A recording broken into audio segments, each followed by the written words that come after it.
Hi, welcome to Harlem Stories. My name is Adam Feinberg and I'm your host, and I'm also joined here today with Denise and Dom, my co-hosts. Hello. Hello there. Hello. So, we always come back with some interesting stories for you, and today is no exception. So today we're going to talk about the Harlem Projects that never were. Interesting, some very, very interesting things that you don't come across every day. And that's, I think, the whole purpose, I think, of Harlem Stories is to inform, educate, and entertain. So, in any case, I think today we're going to have been, talking about Buckminster Fuller's domes, the 180-foot tall Ferris Wheel, commuter piers. There was going to be a West Harlem side Metro North station, and a little bit more beyond that. I've long been a supporter for creative developments or even redevelopments, and I recall many years back donating a few dollars for reimagining and repurposing of the High Line. And, while that's not Harlem oriented, at the same time, it's kind of like just reimagining this city, and repurposing it. I was about to say, does that High Line go all the way up? I was No. At best, it goes into Midtown. Yeah. So it was just a dream back in those days, but it was sure interesting. So it was one of the rare things I felt compelled to actually donate money for something within the city over here. But I can't believe it actually came to fruition. And it's been an inspiration for other projects as well, far beyond the borders of New York City. And I've heard about a Queens version of their High Line as well. So, I want to say that, when I purchased my apartment on the premise of tremendous investments that were coming into the community, though not everything has gone according to plan, but sure enough, the neighborhoods have changed quite a bit in the 20 years that I've lived here. So let's first talk about, one of the more interesting and unique propositions that wound up coming up. It was called Skyrise for Harlem. And in 1965, Esquire magazine published an article with a radical idea for redeveloping Harlem. This was a period of time where so many of Harlem's ground brownstones were in deep disrepair with the neighborhood, and it was growing poorer and often labeled as a slum. So enter Buckminster Fuller, an architect that became famous with his geodesic dome structures. So if you come across anywhere in the country somebody that has a dome-shaped home, that was all inspired by Buckminster Fuller. So, for those not in the know, just a quick reference point.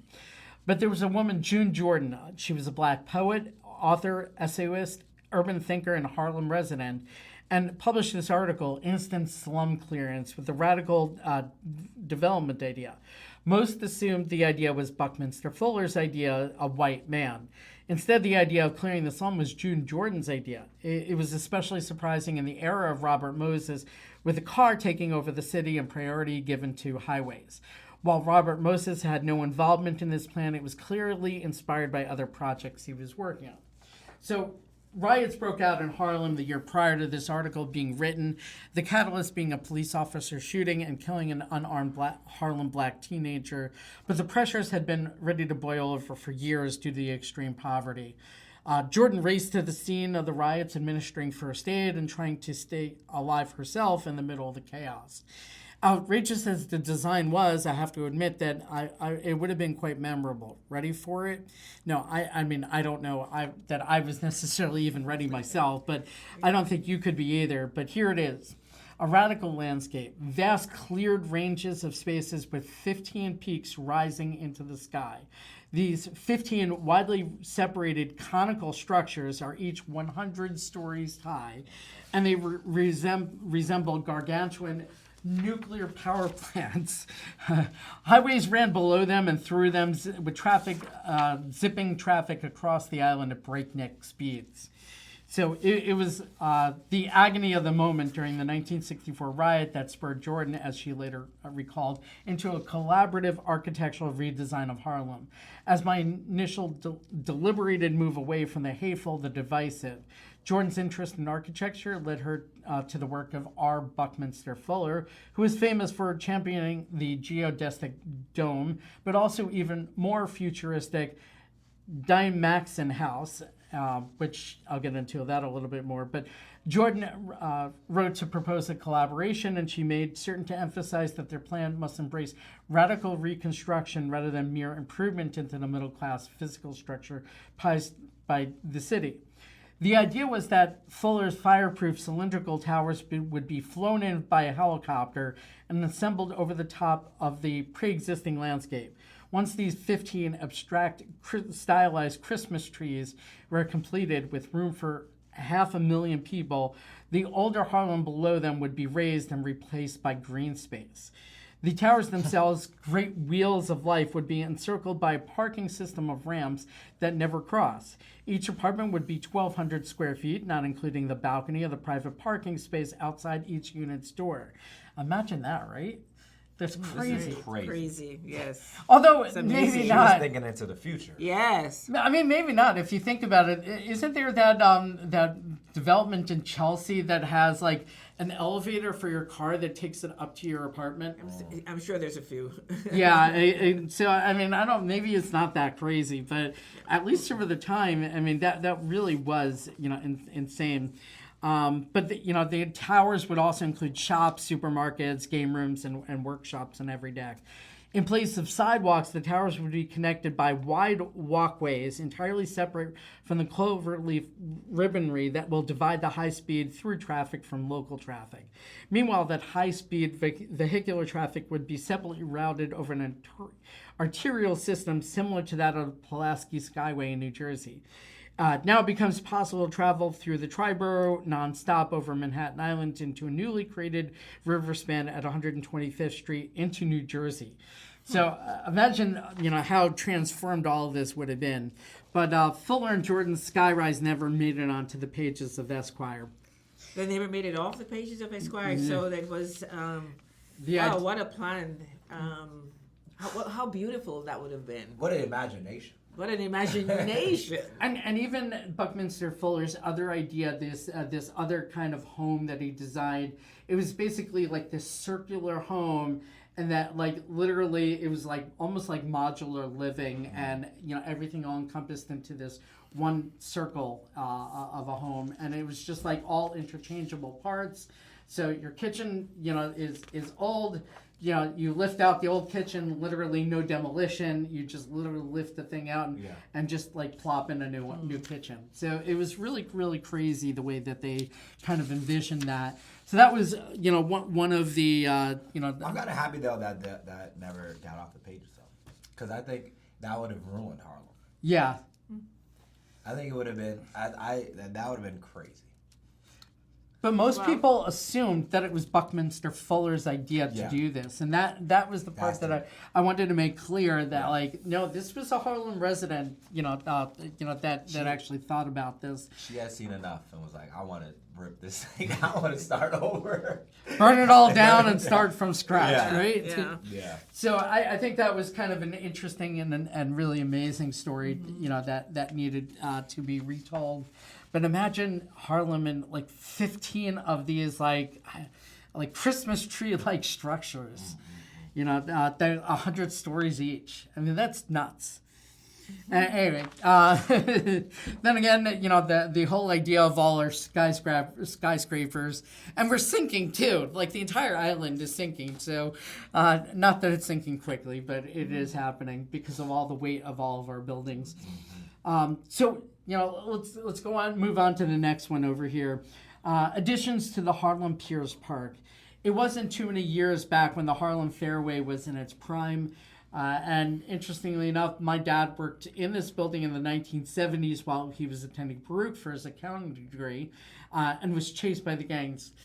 It's worth mentioning he was their bookkeeper and actually had the actual cash from the meatpacking plant. So, of course, he's the guy that the gangs would target. Anyway, what a different world we live in today. The 125th Street Fairway has since closed. The building bought by Columbia, and Columbia has at least discussed keeping the space a supermarket, but no commitment was in place, and there's been no word about the longer-term plans by Columbia in their Phase 2 campus expansion. And it's also worth mentioning that that Columbia hasn't even announced what their Phase 2 would be, but there's still a tremendous amount of undeveloped land that they now own, from Broadway, from 125th to 134th Street, that they haven't yet redeveloped. So I'm kind of curious what Phase 2 will ultimately look like. I know that there's a bus depot over there, and that was part of the plan for Phase 2, but they never actually said that what they were going to do once they tore down the bus depot. So, but we do know that was at least part of the plan. In any case, so that's part of the things that have not come to fruition that we know about. But in the years where Fairway was thriving near 125th Street, the garbage was being cleared from the waterfront land across the street. And this space was to become the Harlem Piers Park, and it's become a truly great space. A newly built park by the banks of the Hudson River with newly built piers. And it's these piers where we continue our conversation with Harlem projects that never were. So there was announced not too long ago, and remember, the 180-foot tall Ferris Wheel of 125th Street, much like the London Eye, if you've ever been to London, they have this huge tourist attraction of that. It's now been about 3 years since the announcement of this attraction. The proposed 180-foot Harlem Wheel would rise along the Hudson River as part of the Harlem Gateway Waterfront Initiative to transform the 125th Street Piers into a tourist attraction.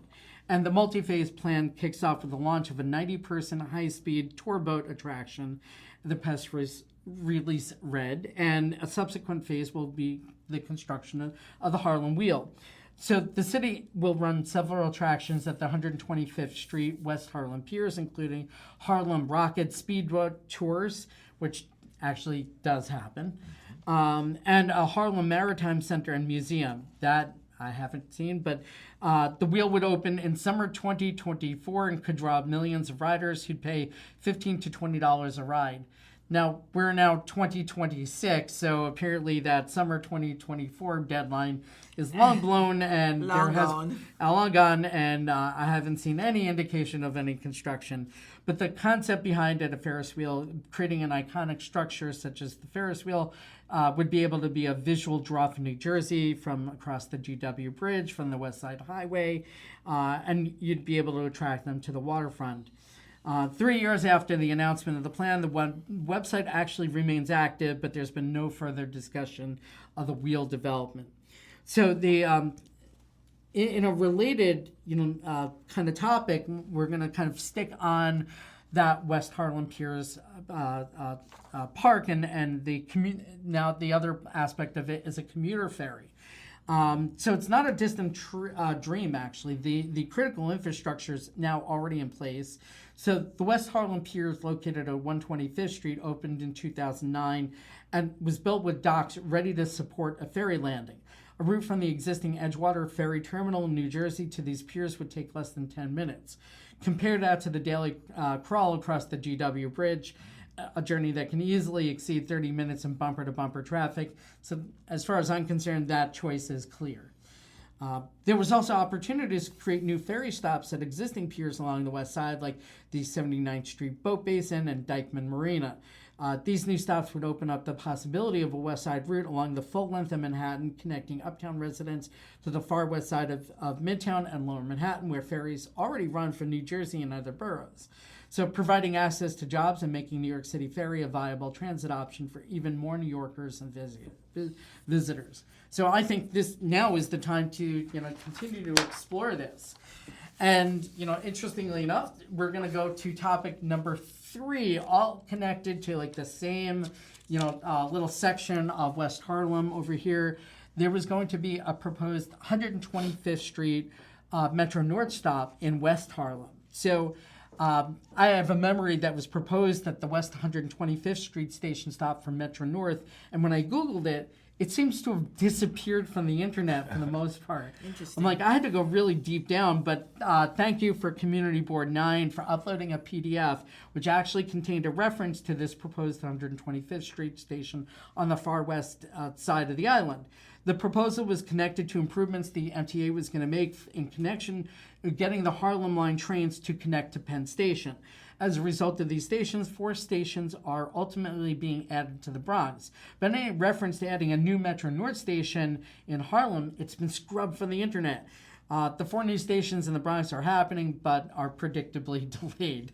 Do we expect anything different from the NTA? No. Right. I think exactly. this was just too difficult to do, just because connecting it to Grand Central or Penn Station would just be. So I want to address that because, interestingly enough, and you'll notice it most noticeably if you're going to Riverbank State Park. Okay. So there's a pedestrian bridge that you connect over to from Riverside Drive over into the park over there. When you're crossing over that, you're going to see train tracks. Those are active train lines right now. Now it is. Not Metro North Line, it's actually Amtrak. Rather than Metro. I think actually Metro North does have a right of way because I know they go to Albany somehow from there using those lines.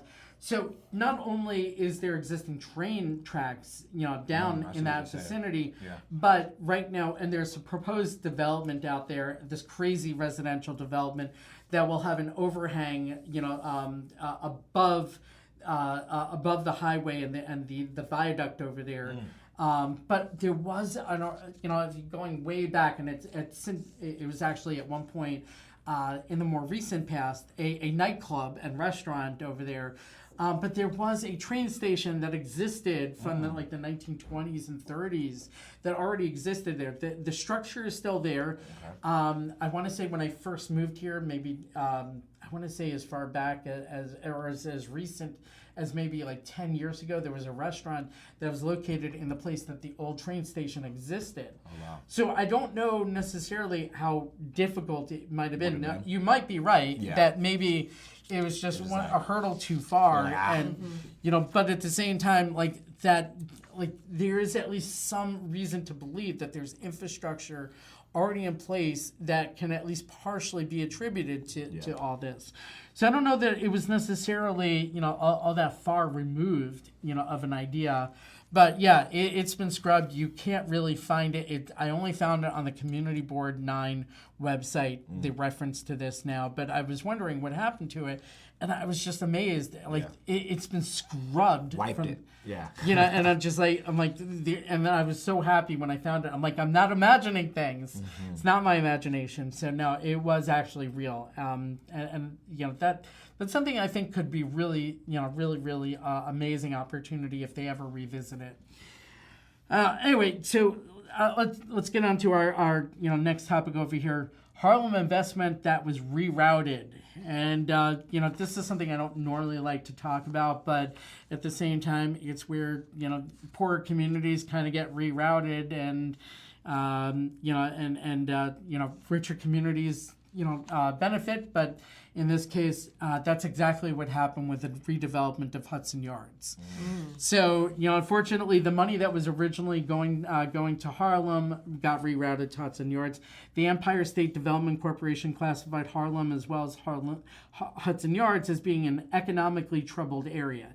This classification allowed investments to qualify for certain types of investing for infrastructure projects using EB-5 funds. The money allocated for investing in Harlem ultimately went to fund Hudson Yards, and who knows, what could have been if the money instead went to Harlem.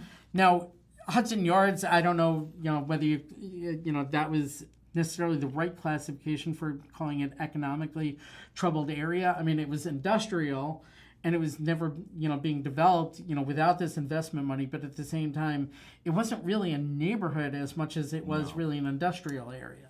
Absolutely, yes. So, to call Who went it... to Hudson Yards? No one.